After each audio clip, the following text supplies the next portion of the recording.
तो हेलो दोस्तों, राधे राधे। आज मैं आप लोग को दिखाऊंगा हमारे यहाँ अहमदाबाद में बारिश हुई। बारिश बढ़िया हुई है, आप लोग देख सकते हैं।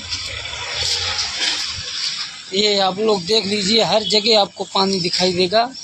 बढ़िया बारिश हुई है यहाँ पे। अभी और दिखाता हूँ आपको, बाहर ले चल के दिखाता हूँ। अभी भी बादल है लेकिन धूप निकली हुई है, आप देख सकते हैं।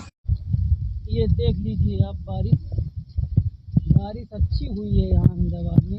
आज रात में बारिश हुई। यहाँ देखो सारे कबूतर दाने चुग रहे हैं, ये आप देख सकते हैं।